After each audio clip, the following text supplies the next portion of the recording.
건강은 얼마나 건강합니까? 라고 설문을 했습니다. 지난번에도 얼마 전에 제가 금요일에 한번 말씀을 잠깐 드린 적이 있는데요. 그 중에 50% 이상이 나는 정신적으로 좀 문제가 있는 것 같습니다. 건강하지 않은 것 같습니다. 라고 답을 했다고 합니다. 그 이유를 물었더니 당신은 왜 건강하지 않다고 생각을 하십니까? 우리가 너무 경쟁과 성과를 강조하기 때문에 세상에 너무 경쟁이 치열해서 참 정신적으로 스트레스를 받습니다. 라고 대답을 했고, 두 번째는 타인의 시선과 평가가 부담스럽다. 그러니까 한국 사회가 다른 사람의 시선, 평가를 하는 사회이기 때문에 참 정신적으로 많이 스트레스를 받습니다. 라고 답을 했다고 합니다. 또 한 가지, 당신은 장기적으로, 단기적으로가 아니라 길게 오랫동안 얼마나 좀 마음에 우라가 있습니까? 라고 물어봤는데 역시 절반 이상이 나는 장기적으로 좀 화가 많이 나 있습니다. 울분 상태입니다. 라고 대답을 했고, 이유를 물어봤을 때 주로 세상이 공평하지 않다고 생각하기 때문이다. 라고 답을 했다고 합니다. 내가 사는 이 세상 참 불공평해서 나는 늘 세상에 참 장기적으로 울분 상태에 있습니다. 라고 답을 했다는 것이죠. 여러분은 어떠셨습니까? 한 주간 세상을 살면서 얼마나 화가 나셨는지, 얼마나 또 열심히 사셨는지. 우리 학생들은 학교에서 공부를 해야 되니까 힘들고, 우리 직장인들은 치열하게 직장 생활하고, 또 가정주부, 가사 일을 하시는 분들은 집에서 일하고 아이들을 키우면서 우리도 모르게 이렇게 좀 화가 나고 지치고 스트레스를 받죠. 50% 이상이니까 절반 이상이 나는 정신적으로 참 어렵습니다. 이런 얘기를 하는 거예요. 여러분들의 얼굴을 지금 이렇게 보니까 앞에 1부 때보다는 상태가 좀 좋으신 것 같아요. 앞에 1부 때는 잠이 덜 깨셨는지. 그런데 여러분들도 어떤 분들은 표정이 주일날 앞에서 보면 그래요. 진짜 밝게 기대하는 마음으로 오신 분도 있고, 어떤 분들은 참 한 주간 지쳐서, 삶에 지쳐서 피곤한 마음으로 오시는 분도 계실 것 같아요. 그래서 사람들이 이렇게 말하죠. 누군가는 지금 우리 사회를 피로 사회다, 또는 불안 사회다, 또는 분노 사회다. 그래서 많은 사람들이 번아웃, 그렇죠? 탈진되는 번아웃 증후군을 경험하고, 또 만성 피로 증후군, 만성 피로 가운데 살아가고 있습니다. 우리가 사는 세상이 그런데 2000년 전 세상도 비슷했던 것 같습니다. 예수님 당시에 이렇게 정신적으로 울분 정도가 아니라 육체적으로 심각한 병에 걸려서 아주 소망 없이 살았던 한 사람을 우리가 오늘 볼 수가 있습니다. 그 사람 여러분 잘 아시는 것처럼 38년이나 아주 긴 시간 동안 불치병에 걸려서 육체적으로, 정신적으로 고통을 당했던 사람입니다. 오늘 예수님은 그렇게 정말 인생의 소망이란 한 줄기 소망도 없는 절망의 늪에 빠져있던 한 사람에게 찾아오셔서 그를 만나주시고 그를 치유해 주십니다. 오늘 말씀을 통해서 어떻게 예수님께서 이 소망 없는 우리 인생 가운데 찾아오셔서 소망을 주시고 또 우리에게 우리의 삶을 또 이끌어 가시는가, 오늘 말씀을 통해서 함께 살펴보도록 하겠습니다. 자, 오늘 1절 이렇게 시작하고 있죠. 그 후에 유대인들의 명절이 되어 예수님이 예루살렘으로 가셨다라고 말하고 있습니다. 그 후라는 접속사가 나오는데 앞에서는 어떤 내용이냐면 갈릴리에서 있었던 일이에요. 4장까지 어떤 일이 있었습니까? 갈릴리 가나에서 예전에는 물이 포도주가 되는 표적도 일으키시고, 그리고 앞서는 왕의 신하가 죽을 병에 걸렸어요. 그때 예수님이 말씀으로 치유하시는 기적을 베풀어 주셨습니다. 그래서 갈릴리에서 많이 활동을 하시고 이제 명절이 되어서 다시 예루살렘에 오신 것이죠. 이 절기가 정확히 어떤 절기인지는 모르지만 6월절일 가능성이 좀 있는데, 유대인들은 중요한 절기가 되면 예루살렘에 와서 순례를 해야 됐기 때문에 갈릴리에 평소에 많이 계셨지만 명절이 되면 이제 예루살렘으로 오셨던 것이죠. 예루살렘은 당시 이스라엘의 수도이기 때문에 많은 도시들이 있고 많은 사람들이 있었는데요. 그 양의 문의 근처에 베데스다라는 한 연못이 있었습니다. 오늘 성경은 그 상태를 이렇게 표현하고 있습니다. 우리 5장 2절인데요. 같이 한번 읽어보실까요? 예루살렘에 있는 양문 곁에 히브리 말로 베데스다라 하는 못이 있는데 거기 행각 5이 있고, 양문 곁에 예루살렘 많은 문이 있는데요. 양문은 양의 문입니다. 양의 문이 뭐냐면 성전 근처에서 양들의 제사 지내야 되잖아요. 거기서 물로 씻기기도 하고 양들을 이렇게 하는, 그러니까 더러운 곳이죠. 깨끗한 곳은 아니에요. 그 근처에 베데스다라는 한 연못이 있습니다. 자, 히브리 말로 베데스다라고 말하는데 이제 이런 뜻입니다. 베이트라는 것이 하우스, 집이라는 뜻이에요. 베이트가 집이라는 말이고, 헤세드라는 말은 아시죠? 은혜 또는 자비. 그래서 베이트 헤세드인데 베데스다라고 해서 그 뜻이 은혜의 집, 자비의 집이라는 의미입니다. 그 연못 이름은 참 좋죠. 은혜의 집, 자비의 집. 근데 오늘 성경을 보시면 알겠지만 그 연못의 상태는 아이러니하게도 전혀 은혜롭지 못하고 전혀 자비롭지 못한 그런 상태였습니다. 성경 3절 4절에 이렇게 되어 있죠. 그 안에 많은 병자, 또 맹인, 시각장애인, 다리 저는 사람, 중풍병자들이 누워서 물의 움직임을 기다리는데 천사가 가끔 못에 내려와서 물을 탁 이렇게 흔들면 먼저 1등으로 딱 들어가는 사람들이 나음을 받았다라는 전설 같은, 신화 같은 이야기가 전해지고 있었다는 것이죠. 언제부터 그렇게 많은 사람이 있었는지 모르지만 한 가지 소원, 언젠가 내가 물이 움직일 때 가장 먼저 들어가서 내 병이 치유됐으면 좋겠다라는 마음으로 수많은 사람들이 그 연못 주변에 몰려 들었던 것 같아요. 자, 성경에 괄호로 표기가 돼 있죠. 이제 괄호로 3절과 4절이 표기가 돼 있는데, 참고로 성경은 원본은 없어요. 사본이라고 말하죠. 복사본인데 어떤 데는 있고 없기도 해요. 그러니까 이게 이제 아주 중요한 내용은 아니지만 그 당시 상황을 잘 설명해주고 있습니다. 그러니까 학자들은 이제 연구를 했겠죠. 이게 천사가 내려와서 한다는 게 말이 안 되니까 어떨까? 그래서 이제 보통은 간헐천 아시죠? 온천이 있을 때 물이 뜨거워져서 뽀글뽀글하면 가끔 물이 움직이는, 그래서 아마 그곳이 간헐천이 아니었을까라고 학자들이 말하기도 합니다. 또 어떤 사람들은 그 당시 수로 먹을 물을 저장하는 탱크가 있지 않았을까, 이제 그런 식으로 해석을 합니다. 어쨌든 지금 우리 기준으로 볼 때는 미신 같아요. 그러나 그 당시 사람들에게 2000년 전 의학이 발달하지 않았잖아요. 수많은 사람들이 이제나 저제나 한번 이 병을 언제 한번 고쳐볼까라는 생각으로 그 주변에 수많은 사람들이 몰려들었습니다.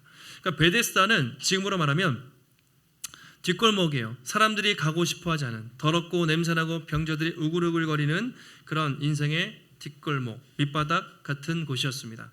예수님이 오늘 그곳을 찾으신 것이죠. 사진 한번 보여주실까요? 사진을 보시면 실제로 이게 이제 실제 베데스다예요. 이건 학자들이 1900년대 19세기 그리고 20세기에 발굴을 해가지고 예루살렘을 샅샅이 뒤져서 오늘 성경 본문에 나와 있는 비슷한 이제 연못을 찾아냈는데, 우리가 생각하는 연못이랑 전혀 다르죠. 저렇게 내려가면 수로 같은 곳이 있습니다. 상당히 깊죠. 다음으로 내려가면 저것이 연못터였을 것으로 추정합니다. 아까 행각 5개가 있다고 했죠. 기둥 5개가 있는데 기둥 하나 보이시죠? 저 기둥들이 있었던 저곳에 연못이 있었고 주변에 많은 사람들이 몰려 있을 것으로 유력하게 추정이 되는 장소입니다. 다음 사진도 보여주시면 이런 식의 연못이죠. 그러니까 우리가 생각하는 연못과는 약간 달라요. 그런 연못이 있었습니다. 다시 돌아와서 저 연못 근처에 앉아있는 수많은 사람들을 한번 상상을 해보시기 바랍니다. 얼마나 답답하고 얼마나 힘들었을까. 이름은 베데스다, 은혜의 집이었지만 정말 전혀 은혜롭지 못한 모습을 볼 수가 있습니다. 그들의 유일한 소망은 들어가는 것인데 어떻게 1등으로 들어가요? 수많은 사람들이 있는데 그냥 헛된 희망 고문일 뿐이었습니다. 선착순 1등. 그러니까 물이 탁 움직이면 잽싸게 누군가가 튀어가서 딱 들어갔겠죠. 같이 이렇게 밥 먹고 옆에 있던 동료들이 있었을 거 아니에요. 그러다가 물이 탁 튀면 서로 밀치면서 내가 먼저 들어갈 거야 하면서 막 밀치고 싸우면서 누군가는 자빠지고 넘어지면서 그렇게 들어가는 치열한 생존 경쟁이 있었던 그런 베데스다의 모습을 우리가 충분히 상상해 볼 수가 있습니다. 이것이 바로 2000년 전 그 연못의 상황이었습니다. 자, 그럼 요한은 왜 이렇게 이 연못의 상황을 세세하게 기록을 했을까요? 여러분은 그 상황을 보면서 어떤 생각이 떠오르십니까? 선착순 1등, 그렇죠? 우리가 군대에서도 그렇고 선착순을 찍고 승자가 다 가져가는 그런 상황이 벌어지고 있었던 것이죠. 지금 이 베데스다의 상황은 어쩌면 지금 우리가 이 땅을 살아가는, 예수님 없이 살아가는 이 세상의 축소판이다라고 할 수가 있습니다. 세상 사람들은 어떻습니까? 베데스다. 지금 현대인들이 얼마나 세상이 좋아요. 살기 좋아졌잖아요. 문명이 발달하고 너무나 편하고 다 그렇게 해요. 지금 우리 상가가 이 편한 세상, 우리 성도님들이 주로 제가 보니까 거의 이 근방에 많이 사는데 이 편한 세상에 살고 계시잖아요. 편하게, 너무 편하고 좋은 세상이지만 정말 편하고 행복하시기만 합니까? 그 안에 어려움과 문제와 삶의 고통들이 있죠. 사람들은 너무 살기 좋아졌다고 말하고 편하다고 말하지만, 행복을 찾지만 그 속에는 여전히 어둠과 절망과 어려움들이 다 있습니다. 우리 여기 학생들, 청소년들이 있는데 오늘은 친구들이 많이 못 나왔네. 우리 중고등부 애들 생각하면 참 어때요? 안쓰럽죠? 우리 친구들 물어볼게요. 학교 다니는 게 행복해요? 이렇게 고개를 흔드는데, 왜 애들이 이렇게 느낄까요? 공부하는 것 때문에 그럴 거예요. 무조건 어른들이 가르쳐놓은, 공부를 잘하면 좋은 대학 가고 좋은 대학 가면 행복할 것이라는 가짜, 그렇죠? 생각을 주입해 줬기 때문에 저희도 그렇게 살았고, 주중에도 학원 다니고 주말에도 학원 가고 막 그렇게 애들이 정신없이 삽니다. 애들의 자존감은 다 학교의 성적에 달려 있는 거예요. 성적에 따라 애들의 자존감을 이렇게 키워놨습니다. 그래서 결과가 어떻죠? 우리나라 청소년 자살률이 세계 1등, 그러니까 OECD 국가 중에 가장 높다라고 말하죠. 많은 아이들이 그렇게 어려움을 당하고 있습니다. 세상에서 성공하기 위해서는 베데스다 같은 입시 지옥을 통과해야 하는 것이죠. 요즘에 인스타그램, 페이스북 또 뭐 많이 하시죠? SNS를 많이 하시죠? 거기 보면 어떻습니까? 보면 어때요? 막 인플루언서, 연예인들, 화려한 사람들, 먹거리, 볼거리 수도 없이 많아요. 막 화려해요. 막 좋아요 누르고 막 팔로우하고 막 하는데, 통계로 보면 SNS를 많이 하는 사람들일수록 우울증과 또 불안율이 훨씬 높다고요. 그러니까 어떻게 보면 그렇게 자기를 포장해서 관심을 가져달라고 막 이렇게 하는 거잖아요. 또는 돈을 벌기 위해서. 행복하고 좋아 보이지만 그 뒤에는 비교, 외로움 시달리는 현대판 베데스다가 SNS, 우리가 사는 세상입니다. 직장도 마찬가지죠. 일주일 동안 얼마나 치열하게 성과를 내야 되니까, 경쟁을 해야 되니까 얼마나 그렇게 치열하게. 그래 우리는 주말만 되면 아무것도 하기 싫고 사람도 만나기 싫은 번아웃에 빠지게 되죠. 사원으로 입사해서 대리가 되고 과장님이 되고 부장님이 되고 팀장님이 되고 그리고 임원이 되어서 사장이 되면 되기도 힘들지만 그 자리에 올라간다고 한들 행복한가? 보면 그렇지 않아요. 다 어차피 어려움이 있어요. 가정도 마찬가지죠. 하나님이 화목을 위해서 세우셨지만 가정들도 화목하지 못하고 어려운 가정들도 많이 있습니다. 어쩌면 우리가 살아가는 세상은 겉으로는 행복을 외치는 베데스다 같지만 실제로는 그렇지 않은 짝퉁, 가짜 베데스다 같은 것이죠. 힐링을 말하고 치유를 말하고 행복과 자유를 말하지만 사람들의 마음은 그 어느 때보다 많이 병들어 있는 것이죠. 그래서 우리 청소년들이 그렇잖아요. 힘들잖아요. 그래서 지금은 이미 안 쓰는 말이지만 10년 전에 3포 세대, 결혼 포기하고 뭐 출산 포기하고 연애도 포기하고 5포 세대, M포 세대, 이거 뭐 다 옛날에 그렇게 했던 말이죠. 그리고 헬조선, 뭐 갓생, 그리고 흑수저. 그래서 MZ들은 욜로, 워라벨, 뭔가 이제 대안을 찾지만 그게 대안이 되지가 않는 것이죠. 그 사람들은 한 방에 뭘 하고 싶어요. 로또라도 좀 걸려가지고 한 방에 당첨이 되거나 부동산 분양을 잘 받아가지고 좀 돈을 좀 벌거나 아니면 주식이든 비트코인이든 뭐라도 좀 해서 한 방에 좀 인생이 펴주고 싶은, 동일하게 베데스다 연못에 들어가고 싶은 인생 역전을 꿈꾸는 그런 상황이 지금도 벌어지고 있습니다. 그래서 예수님 당시의 이 베데스다는 그냥 과거의 일이 아니라 현대판 베데스다, 우리도 동일하게 그런 삶을 살고 있는 것이죠. 예수님은 그렇게 절망 가운데 살아가고 있는 한 사람을 찾아오셨습니다. 5절에 보시면 거기에 38해 된 38년 된 병자가 있었더라 그렇게 말하고 있습니다. 자, 38이라는 40에 가까운 이 긴 시간 여러분 여기 40살 이상 되신 분들은 저도 이제 40이 꺾여가지고 벌써 40 중후반으로 가는데 이게 엄청 길잖아요. 40이라는 시간이. 저도 생각해보니까 이사를 한 10번 이상 다니고 초중고 대학 나오고 결혼하고 목사가 되고 또 교회를 개척하고 정말 긴 시간, 그 기나긴 시간. 근데 이 사람은 38년, 그 40년 되는 긴 시간 동안 그냥 누워만 있었던 거예요. 움직일 수가 없었어요. 우리가 한 달만 병원에 입원해 보신 분들은 알 거예요. 한 달만, 일주일만 병원에 입원해도 불편하죠. 힘들어요. 1년 동안 병원에 입원해 봤다고 생각해 보세요. 인생이 거의 망가지죠. 근데 10년도 아니고 20년, 40년 가까이 그냥 그렇게 누워있는 이 사람 얼마나 답답하고 힘들었겠습니까? 예수님이 그 사람을 보시고 이렇게 말씀을 하십니다. 자, 6절에 이렇게 나와 있는데요. 같이 한번 6절 한번 읽겠습니다. 예수께서 그 누운 것을 보시고 병이 벌써 오래된 줄 아시고 이르시되 내가 낫고자 하느냐. 예수님은 당연히 아셨겠죠. 딱 보자마자 수많은 사람 중에 이 사람 찾았어요. 그리고 당연히 그냥 보시자마자 오래된 줄 아셨겠죠. 그러면서 뭐라고 하십니까? 네가 낫고자 하느냐 그러셨습니다. 약간 약 올리는 것 같기도 하고 그냥 고쳐주시면 되지 낫고자 하느냐 당연한 거 아니에요? 당연히 낫고 싶겠죠. 그런데 낫고자 하느냐라고 물으셨습니다. 예수님은 왜 이 뻔한 질문을 이 사람에게 하셨을까? 그것은 이 사람의 심리 상태를 아셨기 때문이에요. 예수님은 단순히 이 사람이 육신의 질병만 치유받는 것이 아니라 그 마음 깊은 곳에 있는 절망, 그의 인생의 어둠, 그의 삶의 전 인격적인 변화를 갖기 원하셨어요. 예수님이 누구인지 정말 알기를 원하셨습니다. 그래서 네가 낫고자 하느냐 그 사람의 상태를 체크하신 거예요. 그런데 답을 들어보면 아시겠지만 아니나 다를까 이 사람의 마음은 어떻습니까?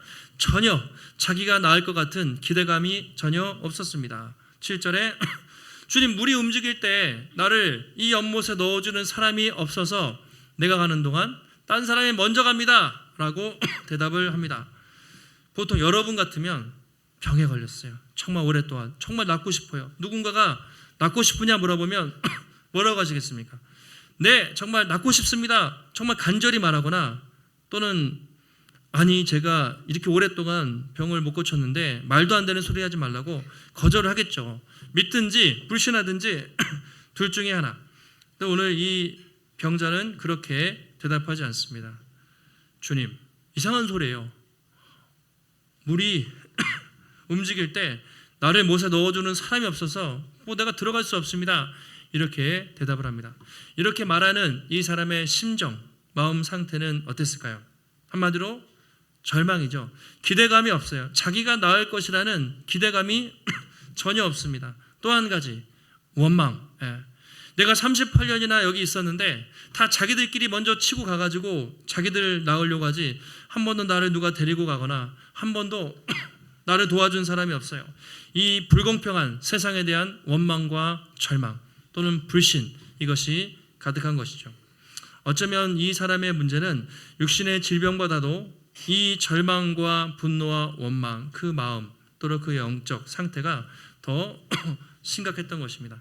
그러니까 한마디로 죽지 못해 사는 인생이에요. 자포자기한 인생이었습니다. 예수님이 그 사람을 향해서 뭐라고 말씀하시는가? 8절에 일어나 자리를 들고 걸어가라 이렇게 말씀하십니다.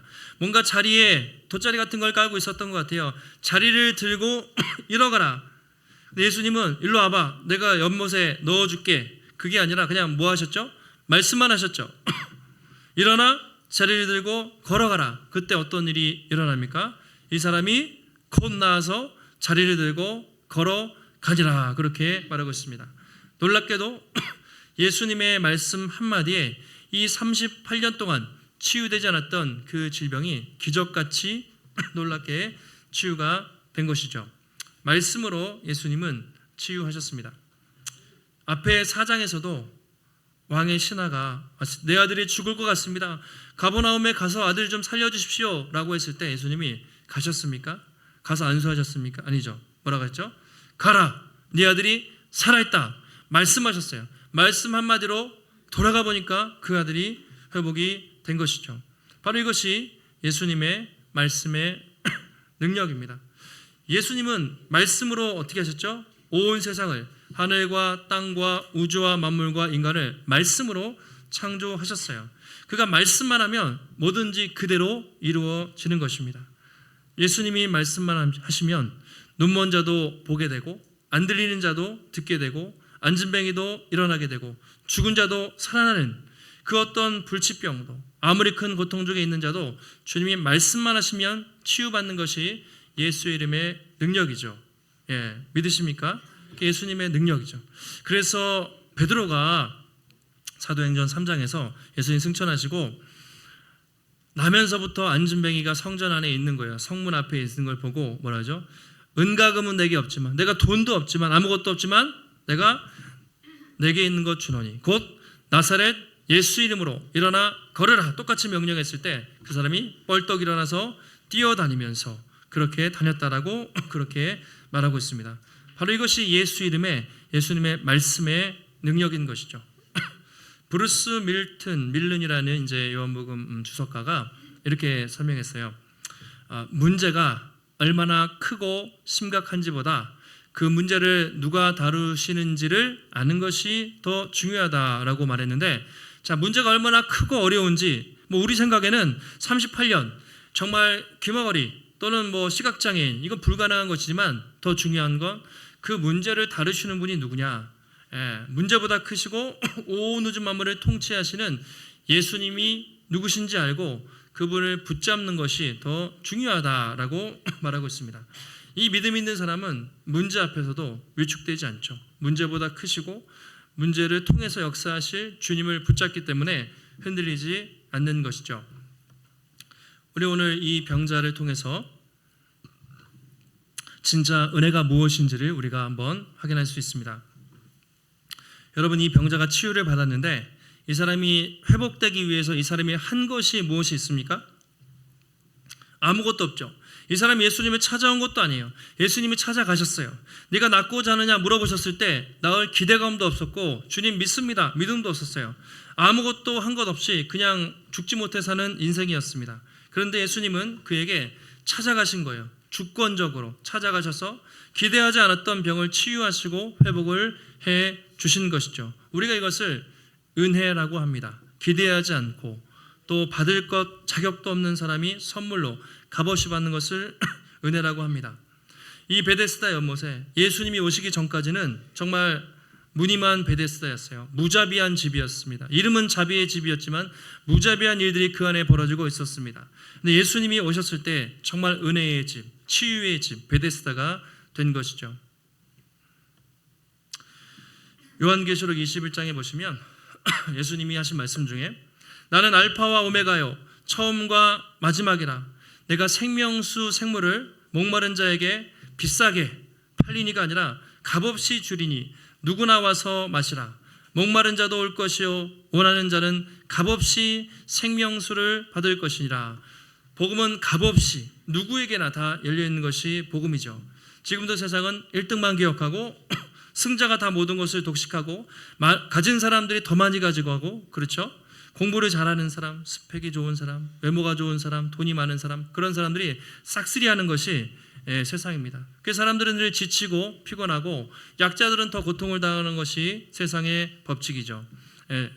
은혜가 없습니다. 자비가 없습니다. 무자비한 세상이죠. 그러나 우리 예수님은 다른 것이죠. 복음은 다릅니다. 예수님은 더 이상 비교하고 경쟁하고 1등만 알아주는 승자 독식의 세상에서 꼴등도 알아주고 사람들이 외면하는 소외된 그 연약한 인생, 절망과 슬픔 가운데 있는 그 사람, 또 실패자, 루저들, 모든 사람들을 받아주시는 분이 우리 예수님이십니다. 그것도 어떻게 해요? 공짜로 값없이 누구에게나, 1등만이 아니라 누구에게나 열려있는, 누구에게나 나와서 생명수를 받으라. 이것이 우리가 믿는 예수님이시죠. 그래서 교회는 세상과 다르죠. 여기서 경쟁하고 여기서 비교하는 것이 아니라 우린 여기서 서로 사랑하고 약자들을 도와주고 이 안에서 서로 섬기는 것이죠. 여러분이 받은 구원을 한번 생각해 보시기를 바랍니다. 우리가 구원받기 위해서 이 영원한 생명을 받았는데 이 값진 생명을 받기 위해 저와 여러분이 한 것이 무엇이 있습니까? 아무것도 없죠. 우리가 하나님을 찾은 적도 없습니다. 우리가 구원해달라고 기대했던 적도 없었습니다.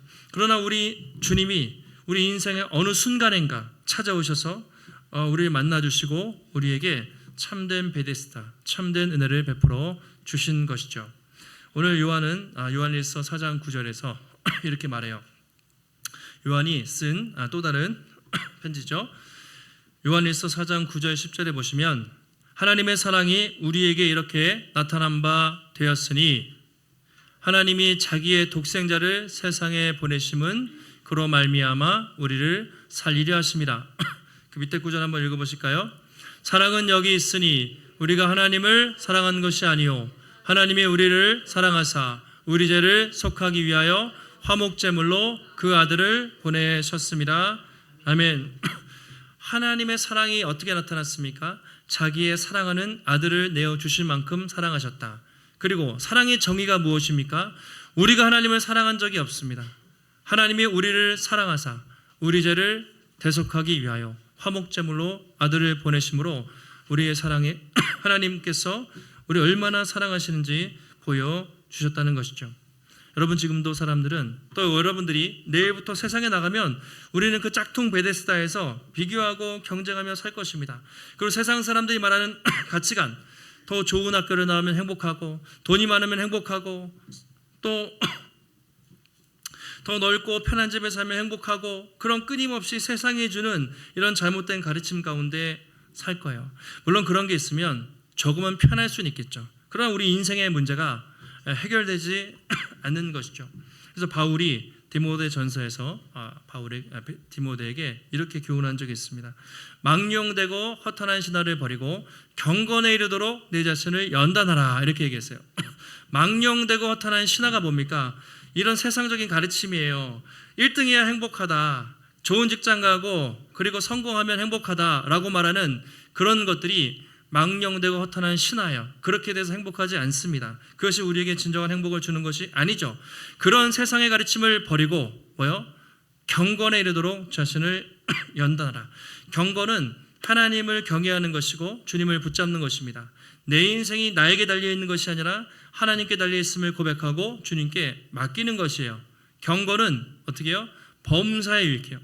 금생과 내생에. 그러니까 육체 연단은 여러분들이 운동하고 헬스하면 이 땅에서 좀 건강해지겠죠. 그러나 경건의 훈련은 어떤가? 이 땅에서 뿐만 아니라 영원히 약속이 있는, 그래서 세상의 헛된 가르침을 따르지 말고 경건에 이르도록 주님을 더 붙잡도록 힘쓰라고 그렇게 권면하고 있습니다. 여러분 지금도 여러분 앞에 어떤 문제들이 혹시 있으십니까?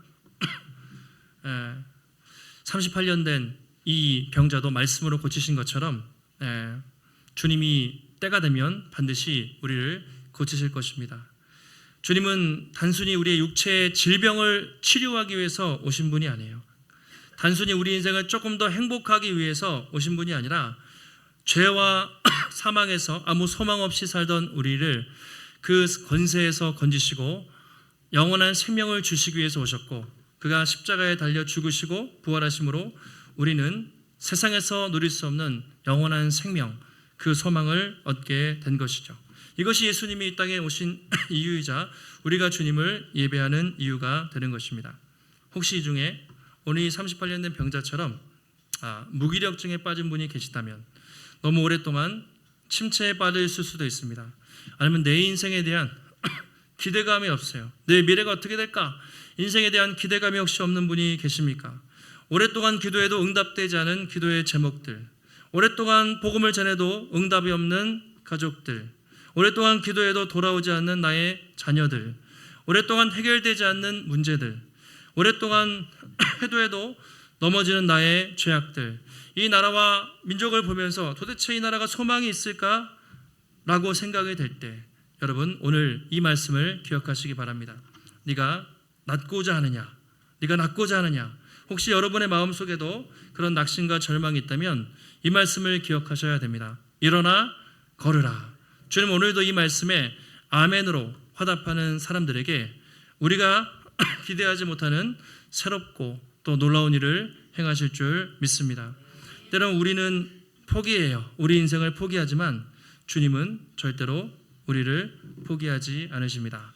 너희 안에 착한 일을 시작하시니가, 우리가 착한 일을 시작한 게 아니라 주님이 먼저 우리의 손을 잡고 이 길을 시작하셨기 때문에 그리스도 예수의 날까지 이루실 줄을 확신하노라. 우리는 그 고백을 하게 되는 것입니다. 오늘도 이 소망 없는 인생에 찾아오셔서 참된 은혜의 집, 참된 베데스다로 또 생명의 길로 우리를 인도해 주신 또 주님께 감사하며, 우리 삶에 어떤 문제 어려움이 있어도 주님을 믿고 따르며 담대하게 믿음의 길을 걸어가시는 우리 귀한 성도님들이 되시기를 예수님의 이름으로 축원합니다. 하나님 감사합니다. 오늘도 거룩한 주일 허락하시고 또 요한복음 말씀을 통해서 오랫동안 절망과 또 원망의 그늘에 살던 그에게 찾아가셔서 하나님 그의 병을 고치실 뿐만 아니라 그에게 영생을 허락하신 또 주님의 그 은혜와 사랑을 보게 됩니다. 우리도 한때는 세상에서 소망 없고 또는 세상을 따라서 잘못된 길로 갔었지만 주님이 우리 인생에 찾아오셔서 진정한 은혜를 베풀어 주시고 우리에게 구원과 영생을 허락하신 주님 감사를 드립니다. 그럼에도 불구하고 여전히 이 땅을 살면서 우리 앞에 많은 문제들이 있습니다. 하나님, 지치고 낙심한 영혼들이 있습니까? 내가 낫고자 하느냐? 다시 한번 일어나 걸으라 말씀하시는 주님을 바라보며 아멘으로 화답하며 하나님 모든 문제를 해결하실, 모든 문제보다 크신 그 주님을 바라보며 나아갈 수 있도록 하나님 붙잡아 주시옵소서. 지금도 우리 주변에 우리 가족, 직장 동료, 이웃들 하나님 절망의 베데스다에서 주님을 모르고 살아가는 많은 사람들이 있습니다. 하나님, 우리가 그들을 품고 기도하게 하시고 참된 베데스다, 참된 은혜와 소망 되시는 예수 그리스도께 그들을 인도할 수 있는 또 축복의 통로가 될 수 있도록 하나님 우리를 붙잡아 주시옵소서. 오늘도 주의 전에 나올 때 우리의 마음과 정성을 다해 귀한 예물 드렸습니다. 하나님, 드려진 손길마다 하나님 귀하게 여기시고 그 마음을 기쁘게 받으시고 나의 모든 것이 주님의 것입니다. 주님의 뜻을 인정하며 먼저 그의 나라와 의를 위하여 살아갈 때 하나님 우리 인생에 부족함 없이 날마다 풍족하게 채우시는 하나님의 선한 손길을 날마다 경험할 수 있도록 붙잡아 주시옵소서. 한 주간도 승리케 하시기를 간구하오며 존귀하신 예수님의 이름으로 기도하옵나이다. 아멘.